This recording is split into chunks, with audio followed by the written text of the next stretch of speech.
So, you've heard about the Hitman series, I presume. So, my question to you is, do you know the Mini Ninjas game made by the same developer, IO Interactive? Well, today, let me educate you on the god-tier childhood game I used to play and have recently played. Mini Ninjas was released in 2009 for Nintendo DS, Xbox 360, PS3, and Wii, as well as later in 2011 ported as a browser game. Which of course for that time it had to have been ported, as when you have Club Penguin, Habbo Hotel and RuneScape popping off, I'd get on this bandwagon as well. Currently this game is rated 8 out of 10 from IGN and 74% on Metacritic. But why is this? For that, we'll need to look into how the hell this game plays, as well as the wholesome lore around it.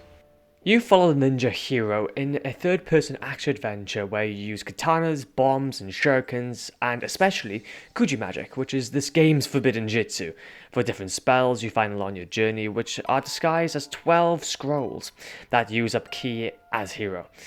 This ki meter will fill up as you fight samurai and pick up blue orbs or drink piss water. Oh yeah, of course. You have a bowl hat that shields you from 5G waves and arrows. This isn't just one ninja though. There are also 5 others called Futo, Suzume, Shun, Tora, Kenichi, and Tengu, which have their own special abilities and gimmicks, which we'll get onto later as we explain the lore in this universe. In ancient Japan, there was a battle between the evil samurai warlord Ashida and the ninja master. I have no idea who his name is. Obviously, as most tales go, the good prevails for a time, and at that time the ninja master won. With the power of friendship, I mean Kuji magic, that granted him the ability to stop/slow time, cast fireballs, become the almighty bush, to name a few. After this battle, the Ninja Master hid away these powers as scrolls around the world. You will be eventually saving as hero. After many years, these ninjas are adopted one by one because of their unique traits, as well as some cactus teabagging dingus thought it was a good idea to leave a fetus on a pathway leading to the master's home. These videos of the ninjas' beginnings are found as extras as you save them throughout your journey. There is obviously Hiro, the ninja that the master had saw great potential in due to his ability to possess Kuji magic, and brought him up to do more with this power, like making a campfire really fast. Then there is Futo, a big hunk of a man who is not traditionally able to use weapons like katanas or have the accuracy for shurikens, end up with a big old armor and a passion for apples that would scare any doctor away. There is also Suzume, which has perfected her flute that could trance anyone walking by with the melody of Megalovania. Plus there's Shun, that possesses the extreme ability to concentrate, which goes hand in hand with his bow and arrow that he can almost compete with skeletons on Minecraft. He has also the ability to shoot rocket arrows as a special ability when you collect unstable energy, that we'll get onto later. But we can't forget Tora, as he literally identifies as a furry and thinks from day one he was a tiger. Anyways, he's absolutely cracked for speedruns as his unstable energy goes toward him, running at light speed. Finally, there is Kenichi, who wields a spear to poke her enemies from far away. Honestly, her backstory is kinda trash. The ninja master trained these ninja to ultimately keep the peace and balance of the land. However, this balance that the ninja master had been protecting for so many years after Ashida's death started to wilt away as Ashida returns. Dun, dun, dun. With this arrival, animals are disappearing and evil samurai warriors appearing. Coincidence? I think not. Essentially, Ashida and some enemies you encounter have the ability to turn animals into warriors, so along your playthrough you'd see plenty of captured animals per level that you can break free and save. You as hero can even possess these animals from the first scroll you pick up from the first of the 12 shrines, effectively becoming a furry. I wonder how many furry jokes I'll make this video. Anyways, the ninja master in all of his wisdom started sending out these ninja one at a time, starting with Suzume, then Shun, then Tora, then Konichi, if my understanding serves me right. Honestly, I don't understand why the master didn't send them all off at once, but what amazes me is that he let off the lads, Hiro and Futo, knowing full well that they weren't ready after the other ninjas.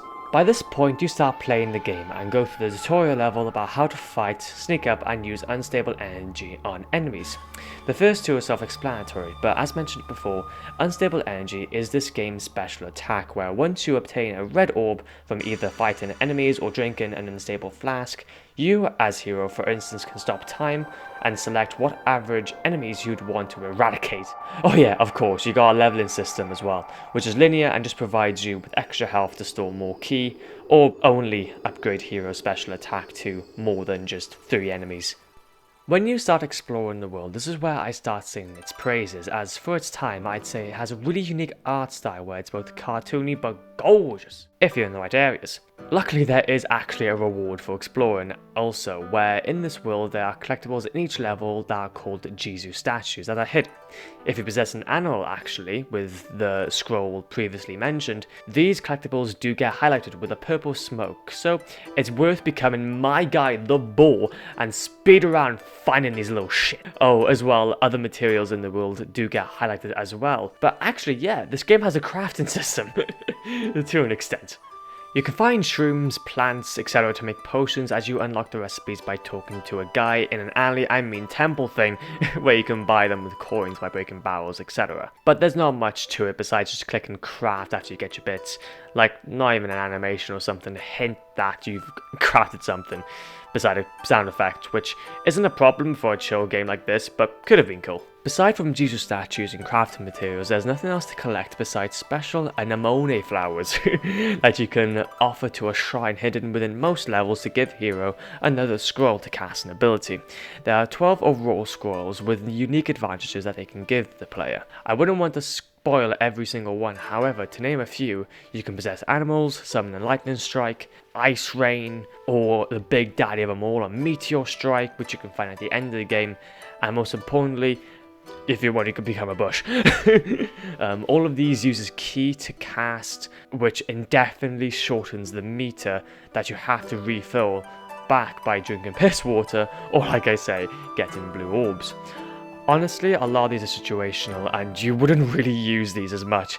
However, there are a few that I do like, and especially casting a fireball is bloody amazing when I first got it. Literally, I felt so powerful.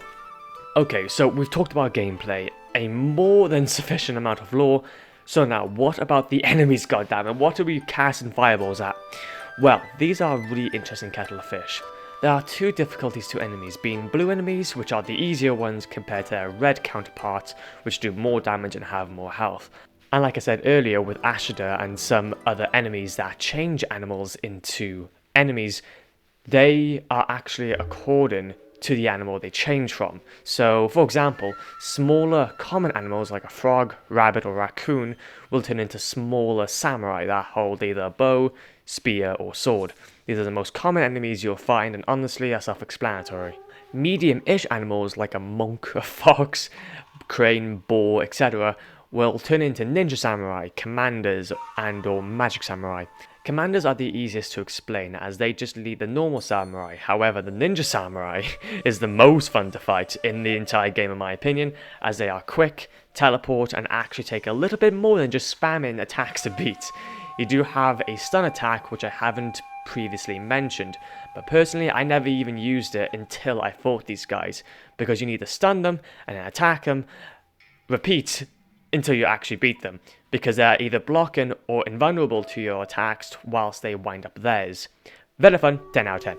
But there are 2 other magic users like previously mentioned that can summon enemies, by either playing the flute to open up a portal that samurai will walk out of, which you need to spam A to push their magic back and yeet them, or the other type of magic user that will play an orb of music that will follow either an animal to turn them back into an enemy, effectively being a resurrector of big and small guys, so you need to target them first basically, or aim their musical sphere at you, which you need to hit back at them to trap them and yeet them back into a furry, or let that orb trap you. Finally, bigger animals like bears and pandas will turn into essentially mini-bosses, where it's these massive samurai that it's actually advisable to use Futo, as once you hit them twice, a QuickTime event where you click A shows up to bop these hunks of samurai on the head, according to what difficulty the enemy is, will take about 3 to 5 A presses. Of course you can still use other ninjas to fight them, but unless you're a hero with a meteor spell, you might as well be Futo. These are essentially every enemy you encounter along your playthrough besides one, which is atmospherically my favourite. In the graveyard level, somewhere before halfway in your journey, you'll encounter ghosts that you cannot fight and steal the key meter indefinitely like you're casting a spell. So you have to essentially dodge them until you unlock a spell that casts a shining beam onto them wherever you aim it. With this, you can kill these ghosts, and this is the only spell to be exclusive to one enemy. Otherwise, you definitely need to splinter away from them, because as more ki goes away, you lose hearts. With all that explained, these are the enemies that you will encounter on your journey. In what succession and amount will vary, but one thing is for sure, and that is 4 main bosses leading up to fighting Ashtar are cartoonish and badass in their own right. The first you will encounter will be the Earth Castle and is subsequently a quick time event like every boss beside Ashtar. This Earth boss, your goal is to pull down his trousers 3 times by waiting for him to slash and get his sword stuck in a wooden pole, for you to get on top of him, confuse him, and make him fall down to the floor level underneath you. He's not really hard, but it's a great introduction into the world of mini ninjas, and another great introduction to Ashtar, as this will be the first he hears about you, and then will start hinting at the other 3 bosses you must face. The second boss you will encounter is in Night Castle, where it's essentially a kid's book's dream, where the samurai boss farts and whips it at you so that you need to redirect it back at him and then do some Poggers quicktime events. Honestly, this fight really shows the childish nature of the game, but there's no shortcoming, as from here it becomes more serious in nature. To reach the highest of highs, sometimes you've gotta pull back that arrow and become a fart smeller. Thirdly, you encounter the water castle and the water boss, and generally this level was annoying as hell to traverse. There's been one mechanic I haven't touched on much, and that is the bowl hat before we get onto the boss. Like explained before, the bowl hat can shield you from arrows, however it can also be used for traversing bodies of water and is actually quite essential to find in some spells earlier in the game. You can also catch fish, which give you sushi as a healing item, and favourably you can also quote-unquote catch a big fish from one of the previous levels, and it'll take you on a fun little adventure to the next part of that level, otherwise not able to reach. However, personally, trying to goddamn steer this thing is like moving a 3-ton rock away from rolling down a hill. And having a level that's essentially just water based, that has so many nooks and crannies, does become kind of frustrating, especially for a kid's game. And this shows itself even more in the boss fight, as you essentially change from third person to a 2D platformer that does disorientating it just a little when trying to steer. Anyways, the main goal of the third boss fight is to essentially take down the massive stilts this samurai is on that most Reddit mods would be jealous of, by going down to each red pillar according to the samurai's height and make him cut it down so that you can get across and take him down a peg. 3 times. Happy with that, man. But before we continue on to the fourth boss, the environments these bosses are placed in are what strike me, as they all have their own unique situation according to the story that is playing. Like for example, in the Night Castle you'll hear throughout the level farts being played as you're essentially walking up to the boss fight. Or when you're fighting the water boss, you'll hear a sort of wallowing from the temple. This attention to detail is what makes this game fun despite its aging very poorly compared to the games of its era, but at least it is a nod to say that IO Interactive at least tried to make an enjoyable kids game for the likes of me. Personally, my favourite environment is the graveyard, as explained. However, fighting Ashtar is what really makes this statement true. But before we get on to Ashtar, the penultimate boss in the Snow Castle is an eagle-type fella that is atmospherically amazing, as leading up to the fight, similar to most other bosses, is a village overrun by samurai. However, this time around you're fighting in snow, which, believe it or not, in the UK at the time of writing, is snowing. Anyways, your objective is to essentially bamboozle this chicken to get onto his back and do some beautiful quicktime events to stab him in the wing. Honestly, this was sort of boring and my least favourite, because you couldn't really hit him, and every time he saw you, he would hit you and do damage. But at least the final quicktime event on the boss was decently cool, with a full-on action sequence compared to the fart smeller. But interestingly enough, after beating this boss, the bowl hat shines once more as you essentially just race away from an avalanche, which was quite fun, and especially being able to one-shot samurai coming down was kind of funny in a sadistic way. Look, they don't canonically die, they just get turned into furries, so leave me alone. But once reaching the bottom, you begin the journey to Ashida, where, similar to all other bosses lead up, you need to take on a village that has been overrun by samurai. Obviously harder with some more music fellas, big boys and little men. Now, honestly, this is where I personally found the most enjoyment out of Mini Ninjas, as when Ashida knows you're near, he goes full Monster House on your ass and turns the temple into Frankenstein, and maneuvering around the temple as it was moving was really cool. Very obvious that it was just some screen shake and sounds to sell the effect that it was moving, but you cannot not appreciate some fine art when you get to see how fiery and decrepit everything had become.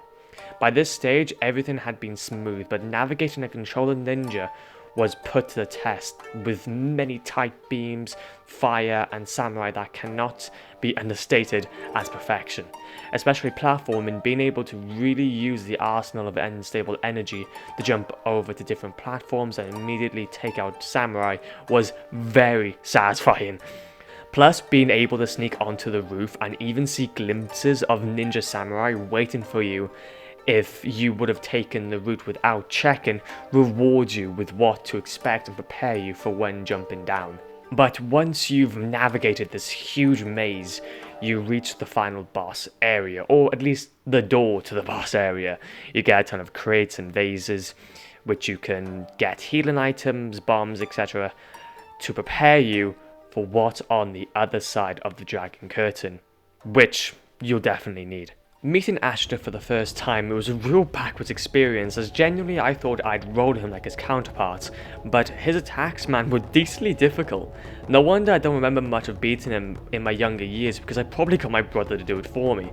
He has essentially some spinning balls, and a lot of them in my experience you needed either a lightning strike or a meteor attack to make him red, and once everyone is red, you can take one ball out.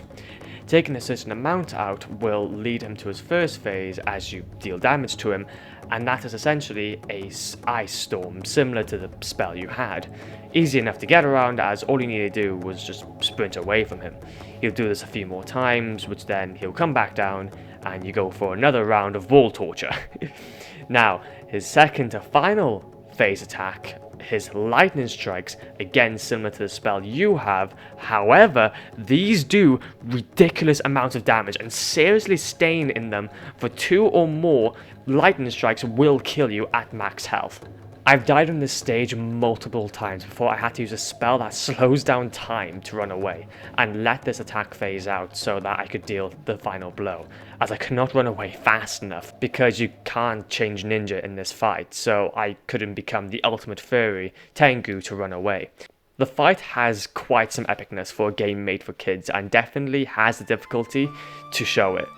This game personally for me was such a blast from the past, and when I was little I loved it, similar to how I play Minecraft today. There's attention to detail, like either notes left from Suzume of her journey along ours, as canonically she was the first to leave and we were just following her in her footsteps, or some other funny Easter eggs of samurai I brutally murdered rooting for their frog in a frog race off the beaten path leading up to the Ashida fight.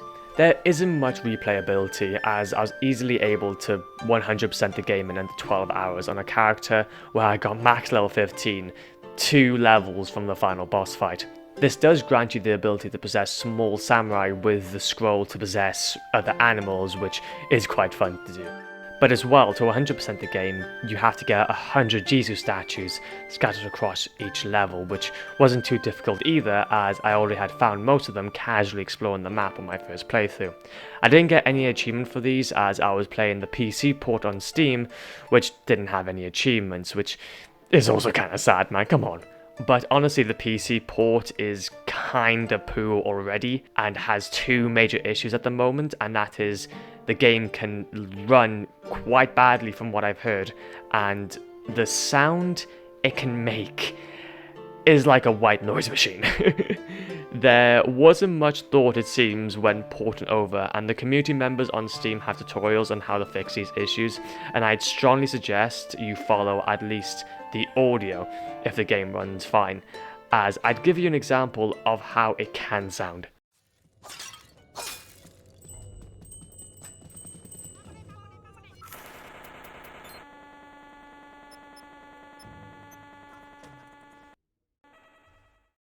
And yeah, this can just come out of nowhere, which can be very disorientating, but beside these obvious issues to PC, I still had a blast playing, and this will be my nostalgia hit for the year for Mini Ninjas. But we've talked about gameplay and my experience, so what happens from here? Why did IO Interactive of all people wanted to make this game? Was it a dart at the board for succeeding franchises similar to Kane & Lynch or Hitman? Well, simply from what I've researched, it was because they wanted to make a game that they could enjoy and talk about with their kids, as said in Nintendo World Report back in 2009. Yes, I am pulling at straws here. When you have Kane & Lynch, Hitman, etc., there isn't much for the younger audience to enjoy from these developers, and how the hell can a developer of these games strike up a convo about their work with their own kids? They've definitely succeeded in this respect, as definitely made my childhood next to the behemoth of Minecraft. Actually, now I remember, there was one more version of Mini Ninjas I didn't talk about. Mini Ninjas iOS, baby!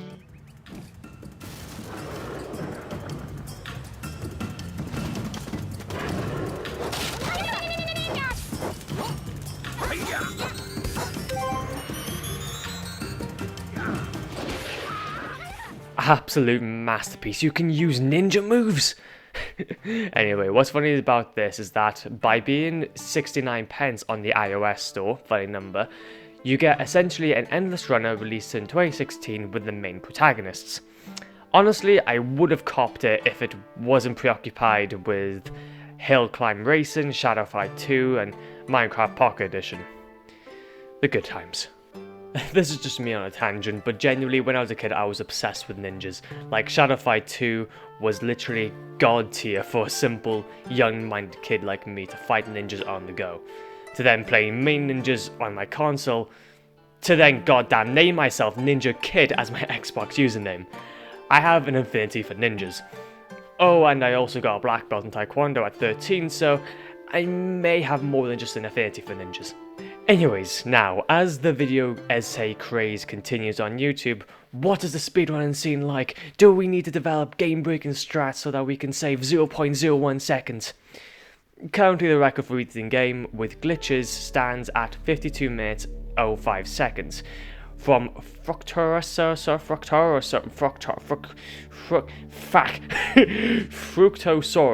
back 9 months ago, and another 100% speedrun stands at 2 hours 12 minutes and 55 seconds by Oddly W, showing how short the game actually is. However, let us see if there's anything notable at least from the glitched run.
What the hell happened? I just want to preface this by saying I have no clue what is happening, but if anyone has seen this video and this section, then don't be afraid to explain what is happening, because I'm genuinely interested in how these were found. From my understanding, by glitching Futo into doing his signature stun, hump, and mashing, you can continually get Futo just to forget that gravity exists. This seriously is a major find, as from my experience playing the game, the ninjas beside Tengu can be quite slow to get from A to B without sprint, so just to be able to cut the journey to one straight line and glitch over sections of the map is seriously big brain. Or the other clip, switching ninja to ninja to gain height, from what I can see, takes them to grab onto a ledge and then continuously switch between the ninjas and quote unquote grab back onto an invisible ledge. Obviously this does help majorly with yeeting time off any record, as similarly, in many of the samurai villages they had a huge cliff leading to the next stage of the map, which with this trick can be skipped over to save time, then photo glide to victory. Luckily, the death walking castle skip just seems to be a trick of checkpoints crossing over to get the ninja to respawn in the middle of the next room rather than the last checkpoint. This must have been such a lucky find, because in my own playthrough, getting to the point that the ninja needs to respawn at does take a few minutes, because obviously you're just walking there normally. But seriously, I have no idea what the hell is happening with replenishing unstable energy. The speedrunning community is nuts for finding this. Honestly, there is no telling how far this game could be broken to save time, so if this video does anything, please go show this game and the community some love. Even from a casual point of view, literally on Steam it goes on sale regularly for £1.50, and for that fun, childlike experience it's worth £1 you find on the street. This video, honestly, for me is a proof of concept. I love main ninjas and I love content creation, so I thought instead of hiding all of my experiences away from the world, show them in a video essay form that hopefully we can grow into something special. If there's something I missed that you'd like to see a more in-depth analysis of, like the speedrunning scene in main ninjas or a more personalized look on my experience with the game, then please leave a comment, and anyone who can actually explain what we had noticed in the glitch speedrunning category, then be my guest and I'll pin the comment. But anyways, it's my time to go. Have a good new year, peeps, and in case I don't see you, have a good afternoon, good evening, and good night.